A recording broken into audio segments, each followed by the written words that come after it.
Shalom, shalom, shalom. Bien-aimés dans le Seigneur, je suis le prédicateur Dan Ekwagé et aujourd'hui j'aimerais vous bénir ce matin par la grâce du Seigneur. Je crois que tous autant que nous sommes, nous allons bien.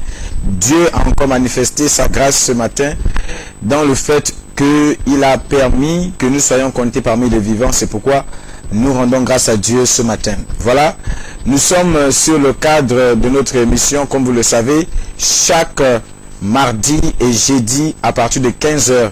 15h pile, nous sommes là avec un invité spécial, le prophète Samuel Redi Mwanza.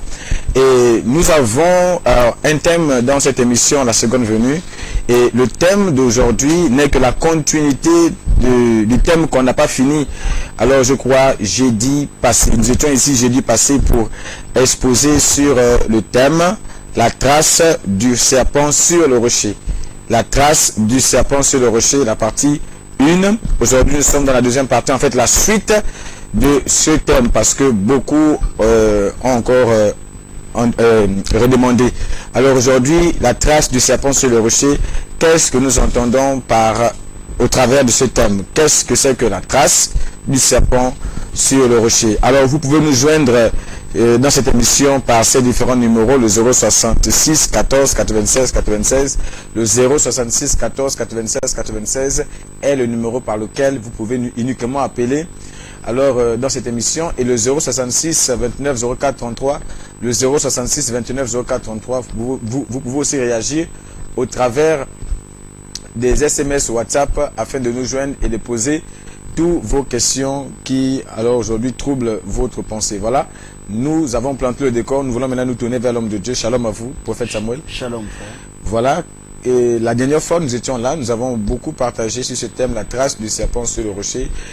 Maintenant, on ne sait pas qu'est-ce que vous avez encore à ajouter par rapport à ça, parce qu'il y a des nouvelles personnes qui n'ont pas suivi l'émission passée, qui sont là aujourd'hui et qui se posent des questions sur ce thème.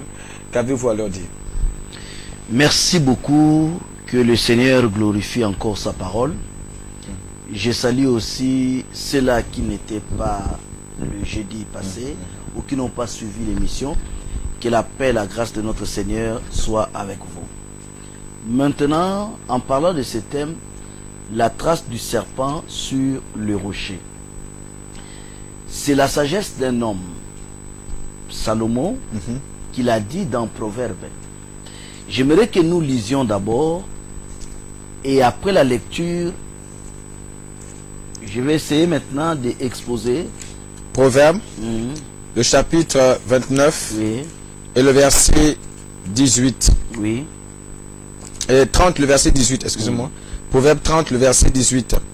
Il y a 3 choses qui sont au-dessus de ma portée, même 4 que je ne puis comprendre. La trace de l'aigle sur la sagesse de Salomon, et parmi ces sagesses, ou cette sagesse, voilà la sagesse de Salomon, la trace du serpent sur le rocher. La reine de Midi voulait écouter ces choses. Elle l'a écouté, et nous, aujourd'hui, l'Église, nous nous approchons pour comprendre quels sont les mystères cachés derrière cette pensée, la trace du serpent sur le rocher.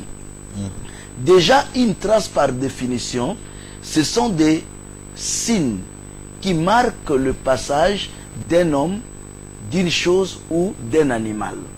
Lorsqu'un homme passe quelque part, lorsqu'une chose est passée quelque part, lorsqu'un animal passe quelque part, nous laissons des traces visibles. Et nous laissons des signes visibles, et ce sont ces signes qu'on appelle traces. Exact. Maintenant, ici, nous parlons de la trace du serpent sur les rochers. Le serpent que vous voyez, c'est le diable. Vous pouvez lire Apocalypse chapitre 12 ou même Apocalypse chapitre 20. On parle du serpent et on donne une précision, le serpent ancien. Dans toute la Bible, il y a plusieurs serpents. Mais en matière d'ancienneté, le serpent le plus ancien, c'est le serpent qui a séduit Ève dans le jardin d'Éden. Et c'est celui-là qui est présenté dans Apocalypse 12 comme Satan. Donc, quand Salomon parle de la trace du serpent sur les rochers, il ne s'agit pas du reptile que Dieu a créé, qui rampe tout le jour dans nos maisons. Non, il s'agit du diable. Et c'est quoi les rochers? Les rochers, c'est la parole, les rochers, c'est Christ. Donc la trace du serpent sur les rochers, on peut donner cela un sens en disant maintenant la trace du diable sur la parole.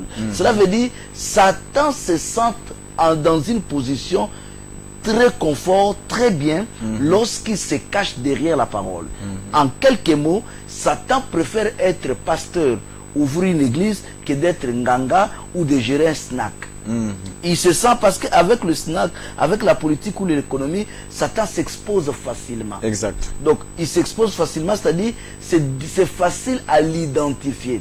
Mais quand il s'enrôle, c'est-à-dire quand il se cache sur le rocher, quand il passe sur le rocher, il laisse des traces invisibles. Souvenez-vous, après la chute du jardin d'Éden, Elohim avait dit quelque chose qui révèle pourquoi Satan évite de passer sur le sable. Il dit, je mettrai l'inimitié entre la femme et le serpent. Entre la postérité de la femme et la postérité du serpent. Donc, s'il y a inimitié, on sous-attend qu'il y a une guerre entre la femme, qui est l'église, entre la postérité de la femme et le serpent. Amen. Alors, si déjà il y a une guerre, Satan doit totalement éviter de laisser des traces pour que la femme la voie. Parce que si la femme voit le serpent, il est dit que la femme peut écraser sa tête. C'est ce que Dieu a dit. C'est une promesse. La femme peut écraser la tête du serpent si la femme voit le serpent. Mais pour que le serpent puisse avoir de l'avantage, comme il s'agit de l'inimité qui est synonyme de la guerre, il faut appliquer le principe de camouflage. Exact. Donc Satan est dans l'obligation parce que lorsque un militaire va en guerre, là, le béret rouge le maîtrise très bien, et ceux qui sont en Bangui, les Gabonais qui sont en Bangui vont comprendre ce langage. On appelle ça le principe de camouflage. Dans le principe de camouflage, on respecte ce qu'on appelle le cafémos. Camouflage, c'est le cafémos. Cafémos, c'est-à-dire quoi? Il faut respecter la couleur, il faut respecter l'arrière-plan, il faut éviter de mouvement, il faut respecter la forme, il faut éviter tout ce qui est éclat. C'est pourquoi vous voyez un militaire formé ne peut pas porter des chaînettes, des bagues, des bracelets en or. Exact. Ça c'est un musicien. Ça c'est un musicien, c'est une star américain. Un militaire ne peut pas. Tu pars en Bangui avec des chaînettes en or. Sur quelle base? Tu pars en Bangui, tu pars en guerre avec des bracelets en or. Non, tu es un aventurier.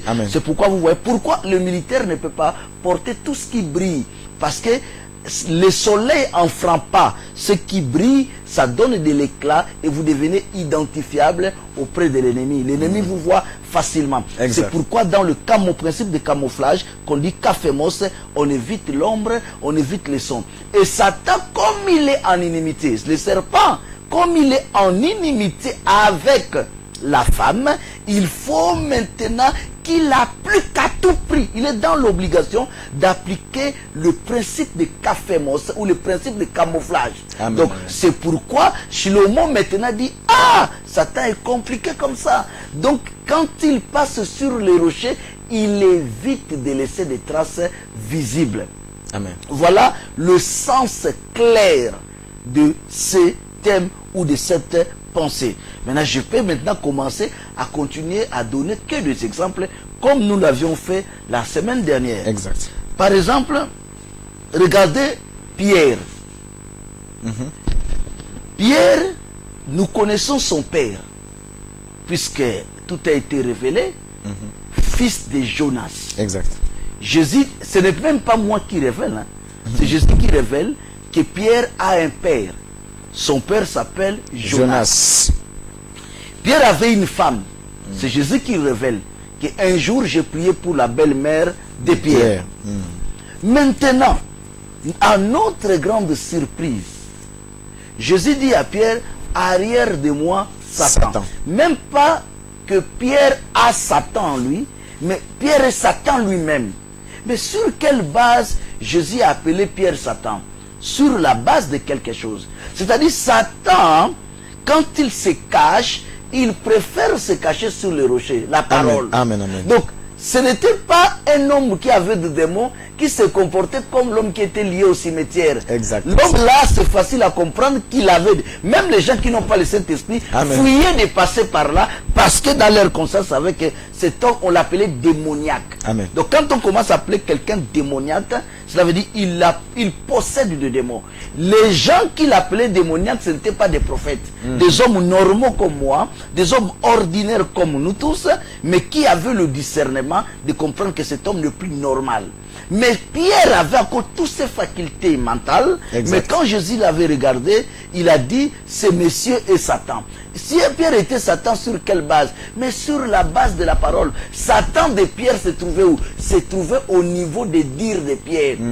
Pas de son visage, Exact. pas de ses relations personnelles avec Jésus, mais c'est dans ses dires. C'est pourquoi quand il a traité Pierre de Satan, il ajouta, il dit tes pensées. C'est-à-dire il est en train de justifier afin d'éviter à blesser certaines personnes. Amen. Montrer à quel niveau il est Satan.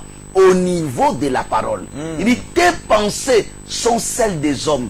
Alors Jésus n'est pas entré dans la pensée de Pierre. Pierre a exprimé sa pensée. Puisque la parole par définition est une pensée exprimée. Donc Pierre, en exprimant sa pensée, dévoile que Satan est à l'intérieur. Alors Satan, c'est qui? C'est le serpent. Mais vous voyez, il se cache où? Dans la pensée de Pierre. Mais la pensée là était quoi? La pensée de la parole. Amen, amen. Donc le fait que Pierre était hors de la parole de Dieu, automatiquement, Pierre était taxé de Satan. Amen. Regardez Job.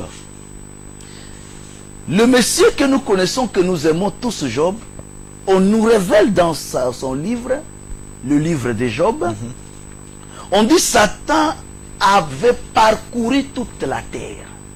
Puisque Dieu pose la question à Satan, d'où viens-tu? Nous connaissons que c'est un menteur. Mais Dieu n'a pas contesté ses dires. Il dit, je viens de parcourir toute la terre. Dieu n'a pas dit, as-tu vu mes serviteurs? Parce qu'il sait qu'il y a un serviteur, il est au Gabon.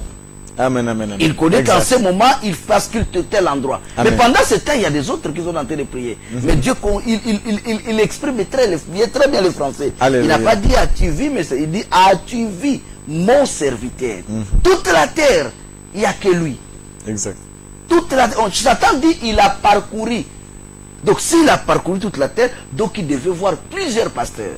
Amen, amen. Mais on dit que, est-ce que tu as vu un seul? Lui, la Job, il dit oui, je l'ai vu. Satan a témoigné, oui, il est le seul, mais je le vis. Mais voilà, à cause de ça. Mais pourquoi Dieu a appelé Job son serviteur? Est-ce que Job avait une église? Amen. Les âmes de Job, ou bien des gens, des fidèles de Job, c'était qui? Mais sur quelle base? Il était serviteur. Pourquoi Dieu dit mon serviteur? Est-ce que serviteur est synonyme d'avoir une église? Non, serviteur est synonyme de servir la parole. Amen. Quand Dieu dit Job est mon serviteur, il servait quoi? La parole. Exact. Donc il est en train de témoigner quelqu'un qui est fidèle à la parole.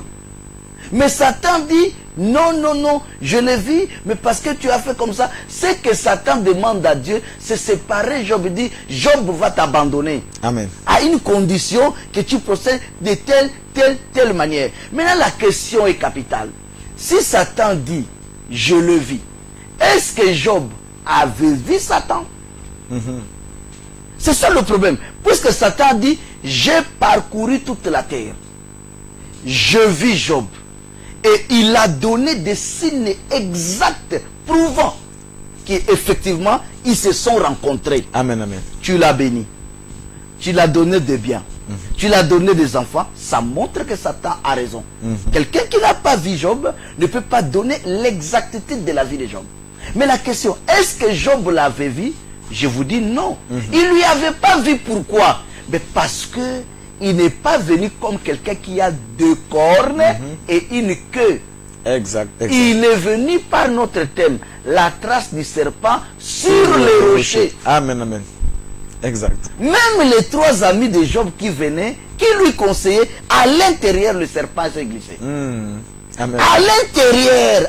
C'est-à-dire, ils sont venus conseiller Job. Vous voyez des humains. Oh, ce sont des amis de Job. Ce qu'ils font est bien. Ils ne sont pas venus se moquer de lui. Ils sont venus l'assister au moment de douleur. Et ils n'ont pas fait un jour. Ils sont restés avec lui. Ils sont restés avec lui. Exact, Quel exact. niveau d'amour. Ce sont des pères de famille. On dit amis de Job. Ce n'est pas des célibataires. Amen, amen. Alléluia. Job a une femme, a plusieurs enfants, il a de biens. Exact. C'est là aussi, ils avaient des occupations. Amen, mais ils ont amen. tout abandonné Pour nous, on va dire quoi? C'est de consolation. Les sentiments peuvent monter, on peut dire que il dit ce qui est vrai. Mais le fait déjà que Job était serviteur de la parole, il ne tenait pas compte de ce que ses amis disaient. Pourquoi? Parce que la trace du serpent, Satan peut passer partout. Il peut passer par les pasteurs, il peut passer par tout le monde. Mais il se sent plus à l'aise quand tu es pasteur que quand tu es menuisier. Amen, amen. Menuisier, vous lui donnez un marché, il commence à faire comme ça. Exact, exact. Couturier, vous lui donnez les habits, tout le monde sait que le couturier ment. Sur quelle base Satan va aller encore s'asseoir chez le couturier? Amen, amen, amen. Satan va passer son temps à devenir couturier pour gagner quoi? Même les gens qui n'ont pas le Saint-Esprit, qui s'habillent très mal, insistent. Là, tu me donnes rendez-vous samedi, hein? Je vais m'atteindre samedi. Pourquoi? Parce que les paroles de couturier ne respectent pas sa parole. Alléluia. Donc Satan voit que c'est une perte de temps. Mais quand tu le pasteur, il va drainer des foules derrière lui. Je continue dans la pensée des exemples. Regardez Caïn. C'est un homme de Dieu, un enfant de Dieu. Il va jusqu'au niveau de bâtir un autel pour Dieu. Amen. J'ai dit, il a bâti l'autel, pas pour lui. On dit, il a bâti l'autel pour Dieu. Exact. Combien de personnes qui me suivent aujourd'hui ont été escroquées par des pasteurs de Bima et des églises de réveil en disant que votre délivrance viendra parce que vous devez bâtir des hôtels. Chaque hôtel, c'est 1 million. Exact. Ont été, j'ai dit, je prononce le mot, ont été escroqués. Combien de personnes en ce moment? Donc, Caïn avait bâti l'autel pour Dieu. Mais Elohim rejeta Caïn et son offrande. Amen. L'offrande qui était sur son autel. Mais il agréa Abel et son offrande. Pourquoi? Pourquoi? Mais parce que dans l'autel d'Abel, dans l'offrande d'Abel, dans Abel lui-même, il n'y avait aucune trace du serpent.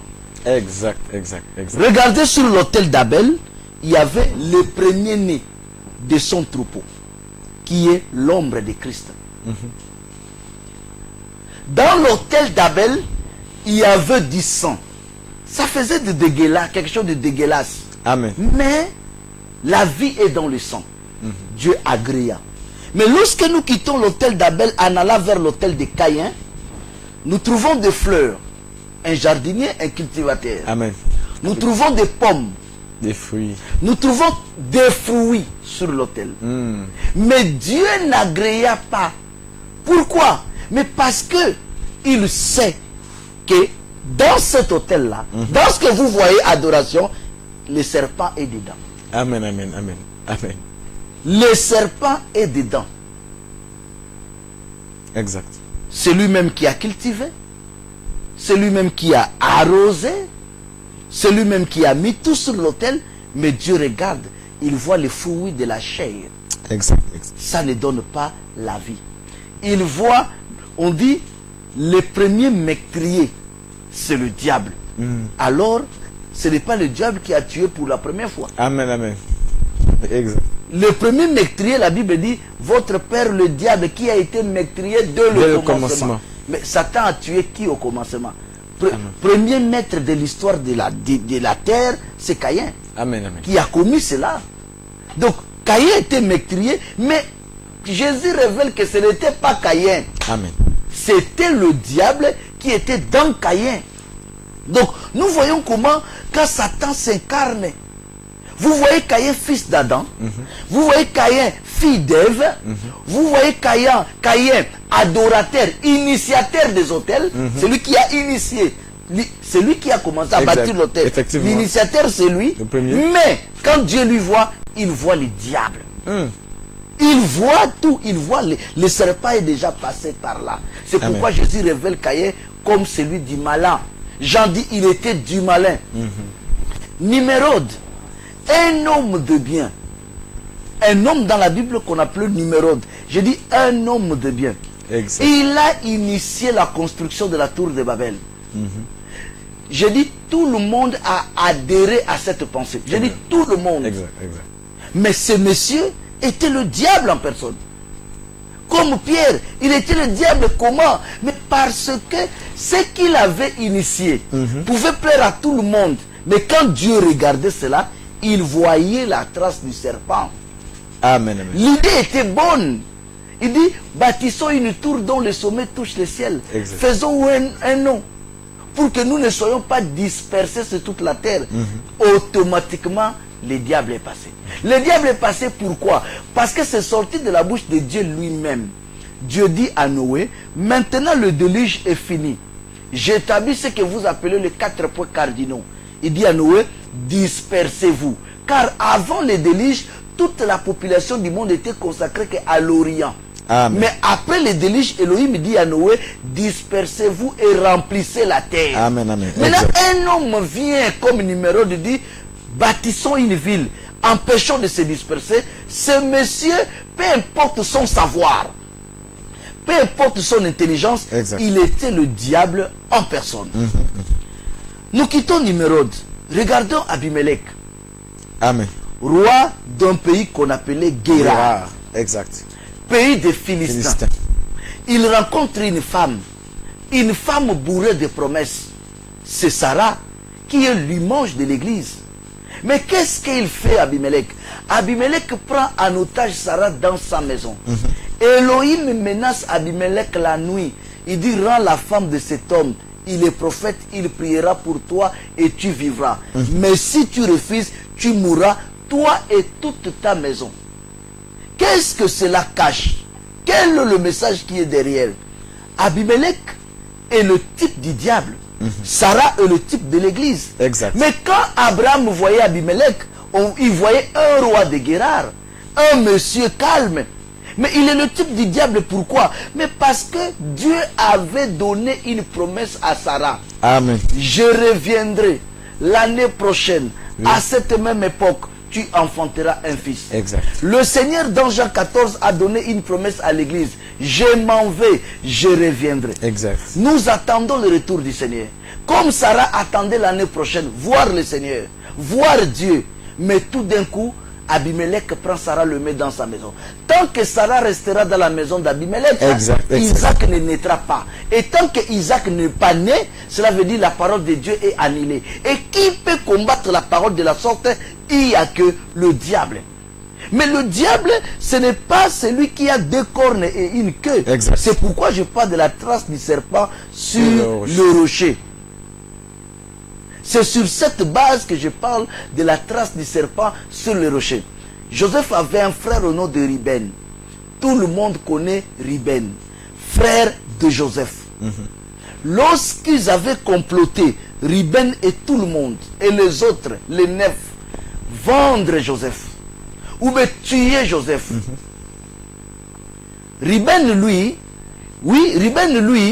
il avait une idée, c'est révélé dans la Bible. Ruben avait l'idée de libérer Joseph et de lui renvoyer chez son père. L'idée apparemment c'est génial. L'idée apparemment peut nous plaire.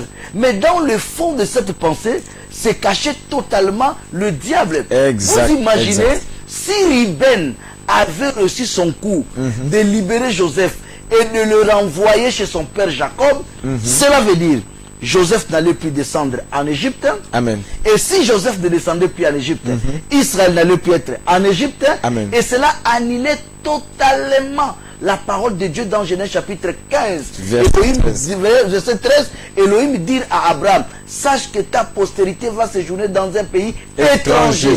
Pour que la postérité d'Abraham séjourne dans le pays étranger, il fallait un Joseph qui va en Égypte. Mais qui a empêché cela? Ruben.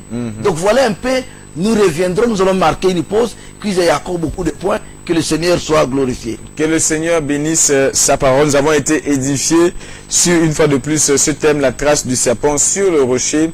Satan, comme le prophète Samuel a dit, se plaît lorsqu'il entre dans la parole, lorsqu'il devient, voilà, j'allais le dire, pasteur, lorsqu'il ouvre une église, il se sent à l'aise et il est quasiment impossible de l'identifier dans cette position-là. Mais lorsque Satan est hors de la parole, il est identifiable de manière visible, de manière flagrante. Et aujourd'hui, le Seigneur a permis que nous soyons là pour davantage avoir l'éclaircissement sur le thème, la trace du serpent sur le rocher. Donc, que le Seigneur vous bénisse. Nous y reviendrons juste après la pause, après les petites minutes de la pause, concernant le spot d'invitation que nous voulons vous faire passer pour nos prochaines émissions. Que Dieu vous bénisse. Cette vérité est certaine, ce message du temps de la fin, même si le mensonge prend l'ascenseur, la vérité de Dieu finira par éclater.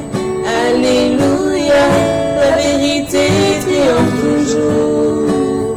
Alléluia, la vérité triomphera toujours, toujours.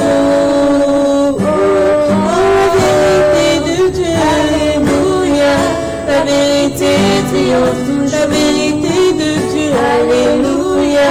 La vérité triomphera toujours, toujours. Autant d'ennemis, de méchants sont malins, ces opposants de la vérité ont promis empêcher la reconstruction de Jérusalem, mais personne ne peut stopper ce que Dieu a commencé. Alléluia, la vérité triomphe toujours. Alléluia, la vérité triomphera toujours, toujours. Voici le temps de rétablir toutes choses. Le temps est venu de rétablir la vérité, la vérité, la vérité, la vérité, rien que la vérité. Shalom bien-aimés, je suis la sœur Milka de l'Assemblée des Saints du Gabon et je viens comme ça vous inviter massivement à prendre part à une émission avec le prophète Samuel Oredi Mwanza. Cette émission est intitulée La promesse de la seconde venue de Jésus-Christ. Elle se déroule tous les mardis et jeudis à partir de 15 h sur la page Disciples du temps de la fin, page de l'église, mais aussi sur la chaîne LVS, canal 9 de l'abonnement Satcom, mais aussi sur sa page Facebook LVS. Sur ce, que Dieu vous bénisse. Que le Seigneur vous bénisse vraiment, comme la sœur pouvait le dire. Nous sommes encore là sur ce plateau, la seconde venue avec le thème la trace du serpent sur le rocher. La trace du serpent sur le rocher. Avant que de passer la parole à l'homme de Dieu, le prophète Samuel Oredi Mwanza, j'aimerais passer les contacts afin que chacun d'entre nous puisse déjà intervenir, poser des questions par rapport à ce thème ou par rapport à un autre point biblique, le 066 14 96 96, le 066 14 96 96 est le numéro par lequel vous pouvez nous joindre dans cette émission par des appels, et le 066 29 04 33, le 066 29 04 33, vous pouvez aussi nous joindre là par des SMS, par WhatsApp. Donc voilà, homme de Dieu, en attendant l'appel des téléspectateurs et de tous ceux qui nous suivent en ce moment, y a-t-il des ajouts? La trace du serpent sur le rocher? Oui, la trace du serpent sur le rocher est déjà exposée comme le signe du diable lorsqu'il devient pasteur. Exact. Le diable se sent à l'aise, j'explique, je recommence encore.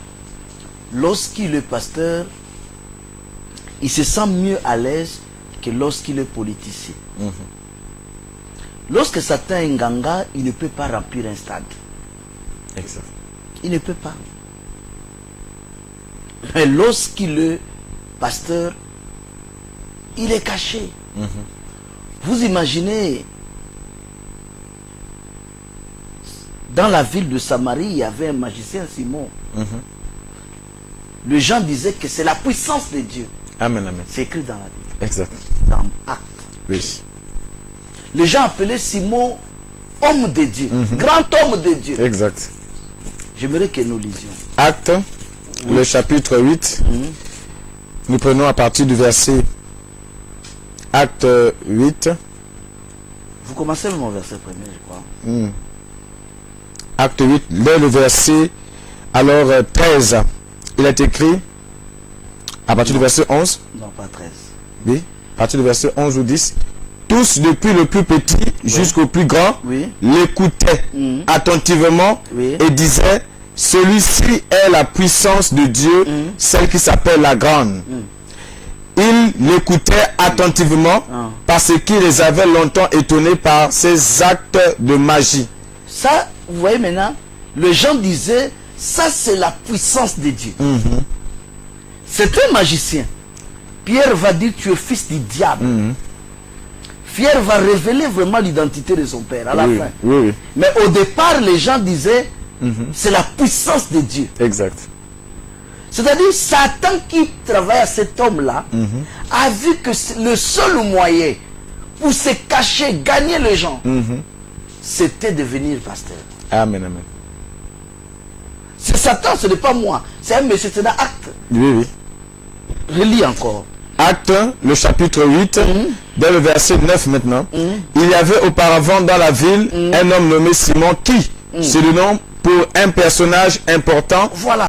exerçait la magie et provoquait l'étonnement du peuple de Samarie. Tous, depuis le plus petit jusqu'au plus grand, l'écoutaient attentivement et disaient, celui-ci est la puissance de Dieu, celle qui s'appelle la grande.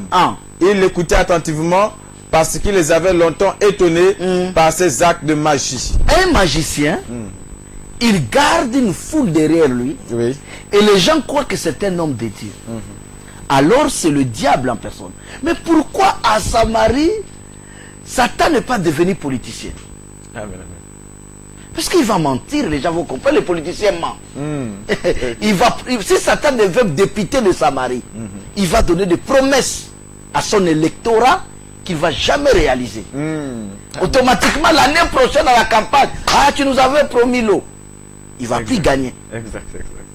Satan comprend. Bon, je peux travailler avec des politiciens, mais je préfère être pasteur. Amen, amen. Satan est resté dans la maison de Prococyle. Il mangeait avec le respect. Il était nourri. Satan était nourri dans la maison de Prococyle. Amen, amen. Jusqu'à ce que Paul arrive. Oui.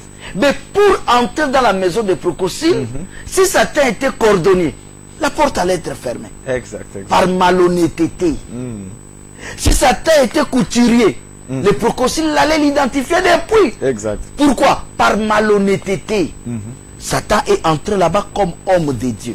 Il a gagné la confiance de l'homme politique. Et voilà comment il est resté longtemps dans la maison jusqu'à l'arrivée de Paul. Exact. Oui, vous voulez lire? Acte 13, le verset 6. Ayant ensuite traversé toute l'île jusqu'à Paphos, ils trouvèrent un certain magicien, faux prophète juif, nommé Bar Jésus, qui était avec le proconsul Sergius Paulus, homme intelligent. Ce dernier fit appeler Barnabas et Saul et manifesta le désir d'entendre la parole de Dieu. Voilà. Mais Elimas, le magicien, car c'est ce que signifiait son nom, leur faisait opposition, cherchant à détourner de la foi le proconsul. Alors Paul, alors Saul, appelé aussi Paul, rempli du Saint-Esprit, fixa le regard sur lui et dit, homme plein de toute espèce de ruse et de fraude, fils du diable, et ennemi de toute justice. Vous l'appelez là-bas, on l'appelait prophète. Amen, amen. Mais ici Paul dit fils du diable. Alléluia. Mais c'est quoi? Mais c'est la trace du serpent sur les rochers. Amen, amen. Donc les serpents c'est le diable. Oui. Il a vu que être politicien coordonné, c'est pas bon. Il devient maintenant pasteur. Exact. Il a gagné la confiance jusqu'à dans la maison de l'homme politique. Amen. C'est ça la trace du serpent sur le rocher. Exact. Jésus-Christ dit à ses disciples, faites très attention au levain des pharisiens. Exact. Pourquoi il dit faites très attention au levain des pharisiens? Est-ce que le levain des pharisiens était importé ou n'était pas de bonne qualité? Amen, amen. Non. Quand il dit les vins des pharisiens, s'il vous plaît, les vins étaient au marché. Les gens achetaient du levain. Les pharisiens aussi achetaient du levain. Mais quand Jésus dit faites très attention au levain des pharisiens, Amen. il ne parle pas de levain qui est dans la main des pharisiens. Non. Exact. Il est en train de montrer quelque chose, que la parole de Dieu est une pâte. Qu'on fabrique du pain avec. Et quand nous mangeons la parole, c'est que nous mangeons du pain. La parole, c'est du pain. Maintenant, comme le pain est le symbole de la parole, Exact. et que les pharisiens ils sont dangereux. Dangereux pourquoi? Ils transportent ou ils ont toujours un levain. Le levain des pharisiens, c'est quoi? C'est la trace du serpent sur le rocher. Alléluia. C'est-à-dire, le levain des pharisiens, il y a déjà le diable. Exact. Cela veut dire, si on met ce levain dans la pâte, ça va faire gonfler la pâte. Ça va vous permettre à gagner du pain. Ça va vous permettre à gagner plus même. Mais automatiquement, vous avez du serpent dedans. Exact. Une maman qui fait le gâteau, sans levure ou sans levain, elle travaille en perte. 1 kilo de farine n'est pas cher, papa. Exact. Ça ne fait même pas plus de 2000. Oui. Moins de 2000. Si j'exagère, moins de 1000 francs. 1 kilo de farine. Vous faites la pâte avec ça. Vous vendez. Vous allez faire ce que nous avons appris à l'école. Bénéfice égal. Prix de vente moins prix d'achat. C'est-à-dire vous aurez 0. Gâteau 25 francs. Exact. Vous faites avec la pâte 1 kilo de farine. Vous vendez. Récupérer le prix d'achat va devenir un peu difficile. Amen. Mais pour que la commerçante Maman Gâteau continue à vous vendre du gâteau, Maman Gâteau a besoin de ce qu'on appelle levure ou levain. Exact. Quand Maman Gâteau met du levain, le levain est utile aux commerçants. Amen. Amen. Alors la parole de Dieu, c'est du pain. Ça n'a pas besoin du levain. C'est pourquoi on dit manger la Pâque avec du pain sans levain. Exact. Cela veut dire c'est la parole pure. Amen. Mais quand Jésus dit faites très attention au levain des pharisiens, il est en train de dire la majorité des pasteurs que vous voyez, les pharisiens, c'est des hommes de Dieu, Oui. ils ajoutent quelque chose dans la parole parce qu'en réalité, ce n'est pas des hommes de Dieu, ce sont des commerçants. Maintenant, comment un commerçant va devenir pasteur? Exact. La trace du serpent sur le rocher. Cela veut dire, s'il continue à faire le commerce, Satan sera exposé. J'explique. Si Satan va dans l'économie, dans le commerce, il sera exposé par la malhonnêteté. Amen. Exact. Je ne sais pas si vous comprenez. Il faut qu'il puisse corrompre la douane. Il faut qu'il puisse mentir la douane. Il faut. C'est tellement visible. Satan, s'il devait commencer, il peut se retrouver en prison. Vite. Vite, on l'arrête. Alléluia. Donc, il a compris que, je peux être commerçant, mais si je suis pasteur, il est commerçant, Satan. Il entre à l'église. Qu'est-ce qu'il fait? Il commence à vendre. Regardez très bien. Un boutiquier achète cette bouteille d'eau Anza. Excusez-moi pour la pub. C'est peut-être 300 francs ou 325. Il gagne que 75 ou 60 francs à l'intérieur. Vous pouvez demander au boutiquier du quartier combien il gagne dans cette bouteille. À des fois moins de 100 francs par une petite bouteille. Mais un faux pasteur congolais, il achète ça au même prix que le boutiquier. Mais il fait la mystification. Et il dit que Jésus à l'intérieur, ça donne du boulot. Même bouteille, ça peut te donner le visa. Ça peut empêcher que les sorciers te bouffent. Amen. Un faux pasteur gabonais, il fait la même chose. Il dit maintenant, pour l'avoir, c'est 50 000. Je vous dis, même au niveau du commerce, même les gens qui ont fait le commerce dans le monde, il n'y a jamais un niveau de bénéfice exagéré. Exact. Je dis exagéré. Et parfois, c'est même pas eux qui achètent, c'est le peuple même qui amène. C'est le peuple eux-mêmes qui amène. Donc, C'est-à-dire un niveau de bénéfice exact. Même le marketing des réseaux n'est pas encore arrivé.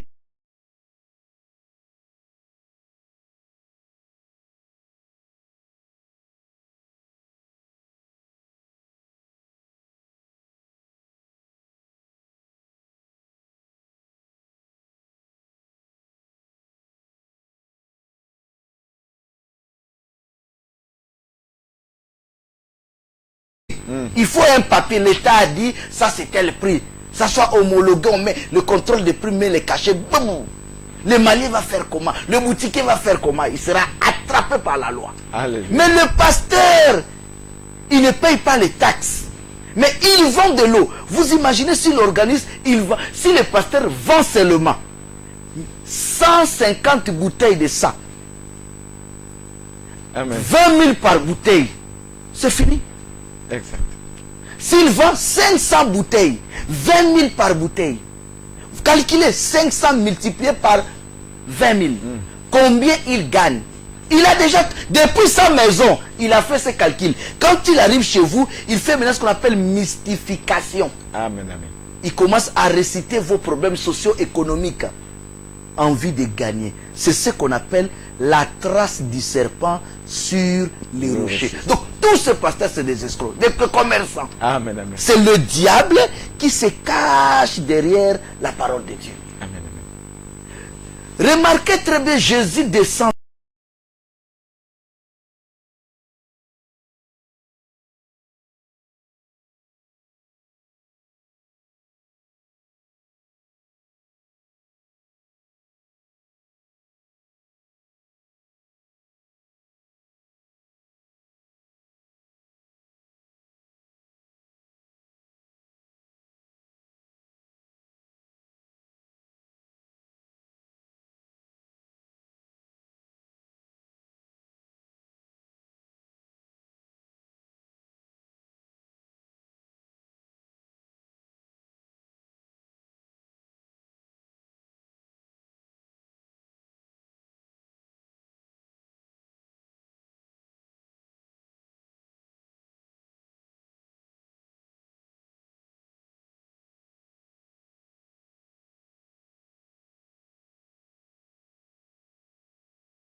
Mais sur place, ils vont échanger la monnaie. Exact, exact.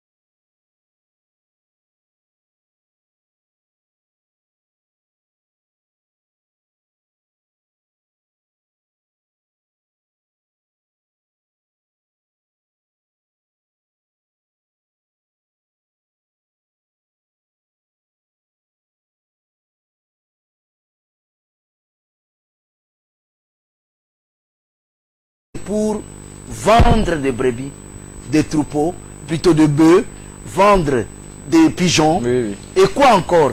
Échanger des monnaies aux juifs qui viennent de loin parce qu'ils ont besoin de monnaie. Pas, plein à craquer. C'était devenu maintenant lieu de commerce. Exact. Mais ce qui les a amenés là-bas, c'était une autre chose. Donc tout cela, c'est Satan. Mais il s'est caché derrière quoi? Derrière la parole. Exact. C'est Dieu qui a dit. C'est Dieu qui a dit. Jésus les a chassés. Il les a chassés au 1er siècle. Amen, amen. Nous sommes au 21. Ces gens se comportent comme ceux qui vendent à Wenje, en Zion et puis au charbonnage. Amen, amen. J'ai vu la mairie ramasser, brûler des tables, des habits, des mamans qui fouillaient. J'avais mal au cœur. J'avais pitié de ces mamans. Exact. J'étais surpris 2 jours seulement revoir la même foule revendre la même place que la mairie les avait chassés. Je ne suis pas contre mes mamans, Mais je vais illustrer pour montrer comment les faux pasteurs agissent. Exact. Jésus les avait déjà chassés de ces choses. Il dit, quittez la maison de mon père, allez-y faire le commerce. Vous parlez de management à l'église, allez sortez, allez-y à l'IOB. Donc, tous les pasteurs des églises de réveil qui prêchent le management, ils peuvent aller prêcher le management à l'IOB. Exact. L'IOB a besoin de professeurs de management, pas l'église. Le management n'est pas un message à l'église. Exact. Donc, allez-y à l'IOB. Mais ils sont têtus, ils vont revenir. Amen, amen. Même si vous... Jésus les avait déjà chassés au 1er siècle. Voilà comment les choses... C'est ça la trace du serpent sur le rocher. En quelques mots. Voilà. Alors, que le Seigneur bénisse sa parole, que le Seigneur bénisse aussi tous ceux qui sont à l'écoute de cette parole. La tri est très, très, très capitale. Le 066 14 96, le 066 14 96 est le numéro par lequel vous pouvez nous joindre dans cette émission. Et le 066 29 04 33, le 066 29 04 33 est aussi le numéro par lequel vous pouvez nous joindre, mais seulement par WhatsApp. Donc, que le Seigneur vous assiste. Prophète Samuel, vraiment, nous sommes arrivés à comprendre la trace du serpent sur le rocher. En fait, c'est Satan à l'église, c'est Satan déguisé en pasteur. Voilà. Effectivement. Donc, la question que j'aimerais simplement poser, c'est par rapport au système que Satan a mis en place. Nous voyons qu'aujourd'hui, là, la plupart des églises et la plupart des pasteurs dans le monde et au Gabon ici ont un message commun. C'est le message social, le message de la prospérité. Est-ce que ce n'est pas aussi un atout que Satan utilise pour davantage amener les gens en enfer? Parce que vous avez dit dans l'une de vos citations, dans l'une de vos prédications, que l'évangile social est un piège du diable sur la terre. Est-ce que ce n'est pas aussi le diable qui utilise cet évangile-là pour amener davantage les gens à la perdition? Oui, c'est le diable. Essayez d'expliquer. Pour la première fois qu'il a prêché Ève, c'était l'élévation. Vous deviendrez comme des dieux. C'était l'élévation. Exactement. Quand il a rencontré Jésus-Christ, sa prédication était le social. Satan montra à Jésus les royaumes du monde. Amen. Et leur gloire. Exact. C'est ce qu'il montre jusqu'aujourd'hui. Amen. Quand il organise un séminaire dans une église de réveil, qu'est-ce qu'il montre en dehors de la gloire du monde? Qu'est-ce que Satan montre quand il est dans l'église de réveil et qu'il organise un séminaire? En dehors de la gloire du monde, montrez-moi le message. Parle-moi de pasteur de réveil au Gabon. Montrez-moi le message en dehors de la gloire du monde. Amen. L'argent, les voitures, la bonne vie, en dehors de ça, qu'est-ce que Satan montre? C'est Satan qui a montré ça à Jésus. Matthieu chapitre 4. Il lui transporta au sommet d'une montagne. Et qu'est-ce qu'il fait? Il lui montre les royaumes du monde et leur gloire. Alors Pierre n'a jamais montré cela. Pierre montrait les gens le Seigneur. Exact. Voilà.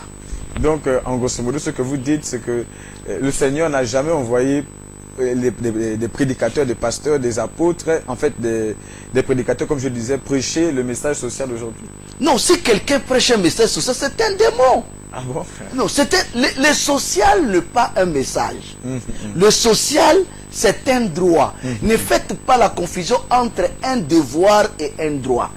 Frère, lis-moi Luc 9, verset 2. Si ce n'est pas ça, c'est Matthieu 9, 35. Il dit, oui. Luc chapitre 9, dès le verset 2. Et les frères vont nous accorder même une minute, pardon. Oui. Il est écrit ici. Il les envoya prêcher le royaume de Dieu. Il les envoya prêcher le royaume de Dieu. Et guérir les malades. Voilà. C'est pas moi qui dis. Il les envoya. Guérison n'est pas un message. Non. Vous ne pouvez pas te mettre là pour dire je commence l'émission. Tout le monde qui est malade. Donc, c'est-à-dire, la première minute jusqu'aux dernières minutes, tu es malade, tu ne travailles pas. C'est un escroc. Il est en train d'utiliser vos problèmes socio-économiques pour se faire de l'argent. C'est l'histoire du corbeau et le renard. Tout flatteur vit aux dépens de celui qui l'écoute. C'est simple. Jésus les envoya. C'est Jésus. Prêchez le royaume de Dieu et guérissez les malades. Bon, pasteur, prêche-nous le royaume. Dès que tu finis, allez guérir tout le monde. Alléluia. La guérison, c'est l'acte. Matthieu 9, 35. Matthieu chapitre 9, Verset 35. le verset 35. Il est écrit dans Matthieu chapitre 9, Oui. dès le verset 35. Le verset 35, il est écrit, Hein? Rapidement. il est écrit, Jésus parcourait toutes les villes Jésus parcourait toutes et les villes villages, et les enseignant villages, dans les synagogues, enseignait dans le synagogue prêchant la bonne nouvelle du royaume et prêchant la bonne nouvelle du royaume et guérissant toute maladie et et toute infirmité. conjonction. Et on dit et guérissant. C'est-à-dire guérison n'était pas prédication. Guérison n'était pas son enseignement, mais guérison accompagnait la prédication et l'enseignement. Jésus parcourait toutes les villes, le village, enseignait et prêcha dans le synagogue, le royaume de cieux, on met et conjonction, guérissait toute maladie. Amen, amen. Donc, moi je viens là, je commence à parler du social. Exact. Hors du royaume, c'est fini, c'est le diable. Que le Seigneur bénisse sa parole et que le Seigneur garde encore son peuple qui est à l'écoute de cette prédication. Que le Seigneur vous garde. Nous allons nous retrouver ici, alors jeudi prochain, afin que nous puissions encore davantage comprendre un certain nombre de choses dans la profondeur de la parole de Dieu à partir de 15h pile. Donc nous vous invitons tous à ne pas rater cela. Soyez bénis, soyez encore vraiment encouragés par le Seigneur. Que Dieu vous bénisse au nom de Jésus. Amen.